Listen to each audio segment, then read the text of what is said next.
Hi friends, నమస్తే. నేను మీ Pramila. Welcome to వంట సాగరం. ఫ్రెండ్స్, ఈ వీడియోలో ఓట్స్ దోశను టేస్టీగా ఏ విధంగా తయారు చేసుకోవచ్చో చూద్దాం. మీరు ఇంతవరకు మన ఛానల్ని సబ్స్క్రైబ్ చేసుకున్నట్లయితే సబ్స్క్రైబ్ చేసుకొని బెల్ ఐకాన్ యాక్టివేట్ చేసుకోండి. తద్వారా నేను చేసే ప్రతి వీడియో కూడా నోటిఫికేషన్ ద్వారా మీకు తెలుస్తుంది. ఆలస్యం చేయకుండా ఈ ఓట్స్ దోశని ఏ విధంగా తయారు చేసుకోవచ్చో వీడియోలో చూద్దాం. దీనికోసం 1 కప్పు ఓట్స్ని తీసుకొని మిక్సీ జార్లో వేసుకొని బ్లెండ్ చేసుకోండి.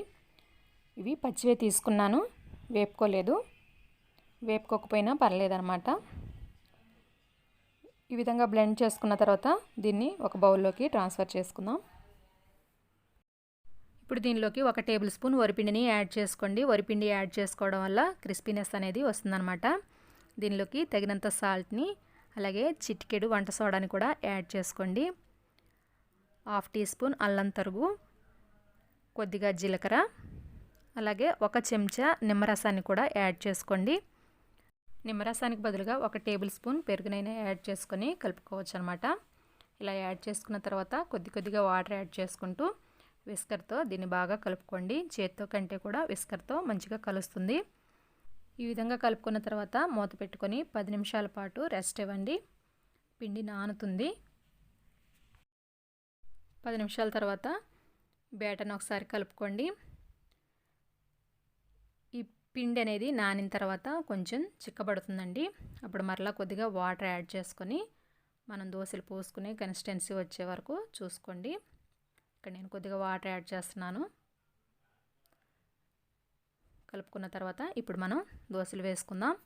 దీనికోసం స్టవ్ మీద ఒక పెనం పెట్టుకొని 4-5 చుక్కల ఆయిల్ని యాడ్ చేసుకోవాలి. ఆయిల్ హీట్ ఎక్కిన తర్వాత వాటర్ని స్ప్రింకిల్ చేసుకోండి. ఇలా స్ప్రింకిల్ చేసుకోవడం వల్ల హీట్ అంతా కూడా స్ప్రెడ్ అవుతుంది. ఆయిల్ కూడా పెనం అంతా స్ప్రెడ్ అవుతుందన్నమాట.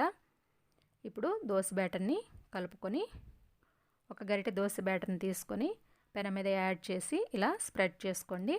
దోశలాగా స్ప్రెడ్ చేసుకోండి. ఇక్కడ నేను బేసిక్ దోశని చూపిస్తున్నాను. మీకు అవసరమైతే కనుక దీనిలో పచ్చిమిర్చి, ఉల్లిపాయలు, ఇంకా క్యారెట్ తురుము, కూరగాయ ముక్కలు కూడా యాడ్ చేసుకోవచ్చు అనమాట. ఈ విధంగా స్ప్రెడ్ చేసుకున్న తర్వాత అంచులు వెంబడి పైన కూడా ఆయిల్ని యాడ్ చేసుకోండి.